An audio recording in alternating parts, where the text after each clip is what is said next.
future kings and queens of Europe. They were born into crowns they never asked for, destined for palaces they never chose. The future kings and queens of Europe, heirs not just to thrones but to history itself. But what happens when the fairy tale begins to fade? When duty collides with love? And when the crown feels heavier than gold? Let's begin where the next chapter of royalty is being written, not in ancient castles but in the hearts of a new generation. Princess Leonor of Spain. She was only 8 when she first spoke publicly beside her father, King Felipe VI. The world saw a shy girl, clutching her notes. Spain saw something more, continuity. Now, as she turns into adulthood, Leonor stands on the edge of destiny. Trained at the military academy of Zaragoza, she's not just a princess, she's the future commander-in-chief. In a Spain divided between tradition and progress, her image is carefully balanced, elegance without excess, empathy without weakness. But can she unify a nation that's forgotten what monarchy means? That's her greatest challenge. And she's just getting started. Across the North Sea, Denmark. A future king already tested by fire. Crown Prince Christian of Denmark. At 18, he's grown under the watchful eye of Queen Margrethe and Crown Prince Frederik. He's seen the headlines, the scandals, the whispers about modernizing an ancient dynasty. Christian's role isn't only ceremonial. It's personal. He will soon inherit a crown carried by Vikings, reformers, and icons. He represents youth in a nation proud of calm tradition. When he stands beside his grandmother, people don't just see lineage, they see Denmark's bridge to the future. But behind the royal smiles lies the quiet pressure to never falter. Because every mistake is magnified. Every gesture becomes a symbol. Every silence, a statement. Then there's Princess Ingrid Alexandra of Norway. The warrior spirit of the north runs through her veins. Daughter of Crown Prince Haakon and Crown Princess Mette-Marit, she's already shown strength beyond her years. Norway's first future queen in centuries, the weight of history rests on her shoulders. But she's not the kind of royal who hides behind velvet walls. She surfs. She hikes. She speaks with a voice of her generation, grounded, real, human.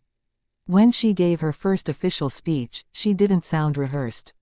She sounded sincere. And that sincerity is what modern monarchies crave most, authenticity. Move south, to Belgium. Princess Elizabeth, Duchess of Brabant.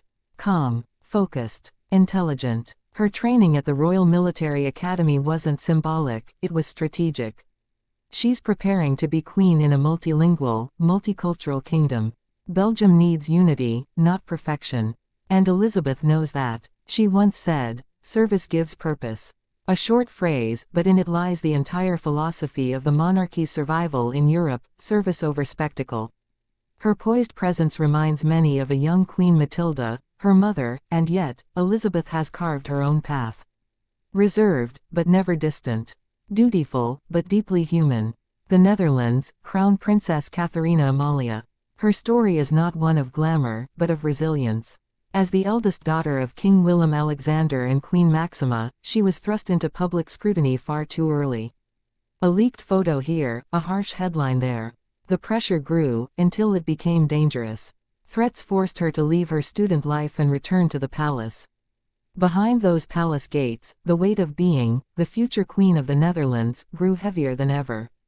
Yet she continues. Amalia's struggle is quiet but fierce, a modern fight for identity within tradition.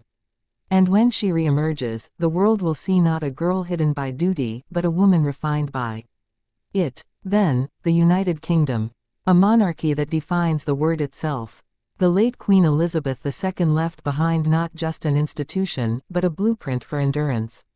And now, that legacy stretches into the future, Prince George of Wales.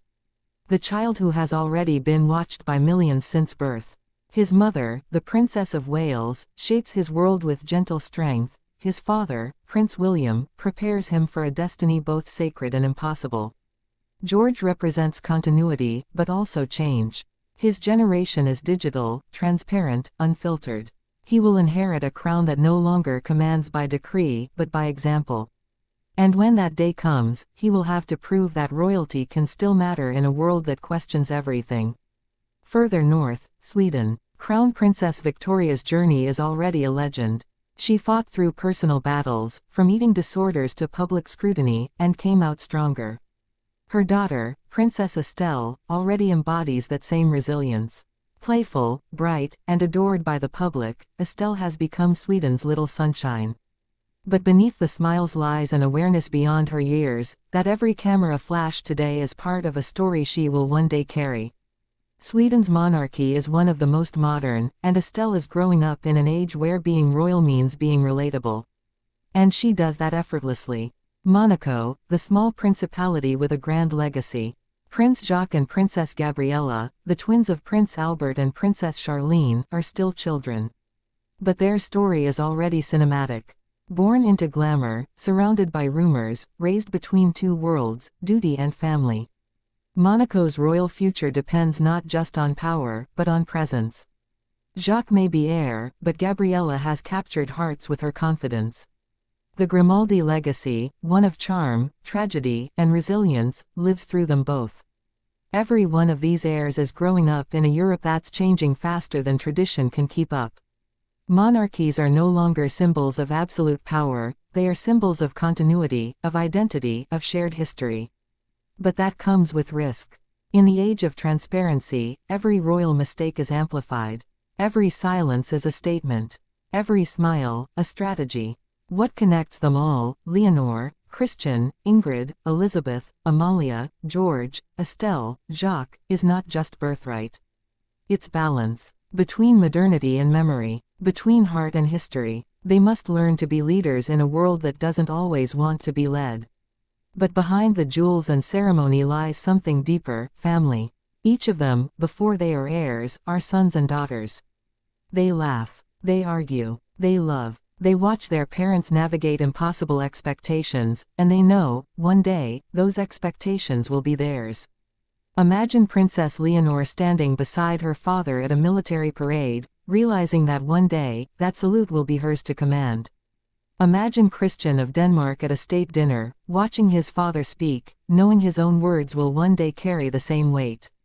Picture young Prince George, peeking from behind palace curtains, watching history unfold and realizing he is part of it. These moments are silent, unseen, but they shape the future more than any headline ever could. Europe's monarchies are mirrors of their people. When they smile, the nation smiles. When they falter, the nation questions. But when they endure, as they have for centuries, they remind us that symbols still matter. That grace still has power. And that sometimes, the crown's true strength isn't gold or jewels. It's the human heart that carries it. The next generation of kings and queens won't just inherit crowns, they'll inherit a question. Can monarchy survive in the age of doubt? And, if it can, will it still inspire? For now, they prepare quietly, in classrooms, at academies, at family dinners. The world watches, sometimes critically, sometimes lovingly. But when the moment comes, when duty calls, they will step forward. Not as echoes of their ancestors, but as voices of a new era. This is the story of Europe's next rulers. Born into history, shaped by expectation, destined to redefine what it means to wear the crown. Because the future of monarchy isn't written in stone. It's written in them.